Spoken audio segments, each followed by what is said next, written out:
Let's talk about the driver versus the one wood. What's the difference? What the hell is that? Well, to be honest, a driver is the same as a one wood. A driver is a one wood is a driver. But beyond just the name, which started out as a wooden wood, that's why it's called the one wood, because everything's made of steel or titanium or carbon now. Back in the day they were made of persimmon wood, and they were called the one wood. Another word for a driver or one wood is the big dog, it's the big stick, it's the boom stick, whatever you want to call it. The differences in a driver can be vast. You've got beginner drivers like this, something with a 12 degrees, something with a lightweight ladies flex shaft, 12 degrees, slower swingers, 12 degree, help you get the ball up in the air. The correct shaft help you feel where the club face is, help you to get enough speed with the right weight. Then you get something a bit lower lofted like this 10 degrees. So we go 12 degrees is basically the maximum for a driver. 10 degrees is like the middle ground. I play a 10 degree. You go down to 9.5, 9, 8.5, 8, and even sometimes down to like 6 or 7 degrees like Bryson DeChambeau. The thing that most people need is probably more loft and probably most of the time more flexibility than what they're getting in their fittings. So you're getting into a groove and you're hitting the golf ball in your fitting. What happens is you don't have any obstructions, you don't have anything in front of you to worry about. So what you end up doing is just hitting balls in a groove, and then you start getting faster and faster, more comfortable, hitting it into the net 5 feet in front of you, 10 feet in front of you.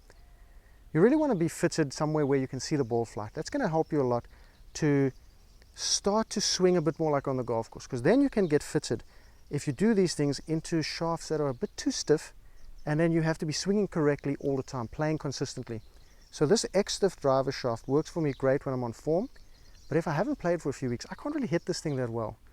And I would recommend probably going down half a step or a step in the driver flexibility. Now, a lot of people are playing flexible shafts like that are regular, that their swing speed suits a stiff shaft. And that can just straighten up your ball flight, make it spin less, make it go a little bit further. Many optimizations can be done. You just have to get to a fitter who's going to help you to optimize it in a way that's not just to push something on you, but to actually help you.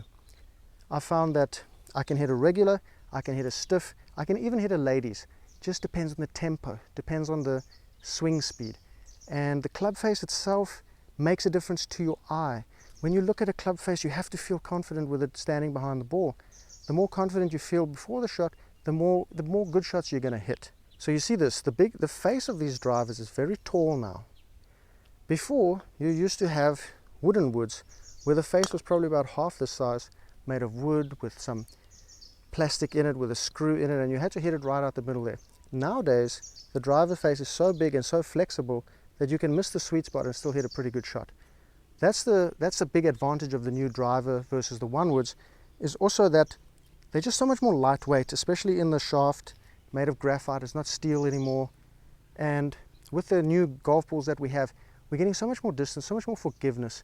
You can mishit the shots, you can swing a bit slower, but the actual fabric of the driver makes you swing a bit quicker.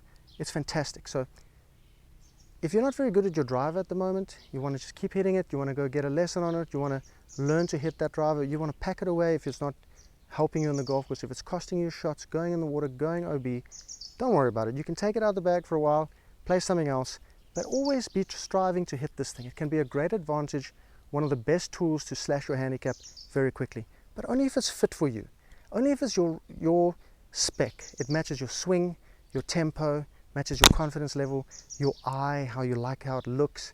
These are things you need to take into consideration, but you need to learn to hit it, and that's the hardest part. Once you can learn to hit this, the sky's the limit. But go see a pro if you can't, and watch your scores drop with a beautiful driver.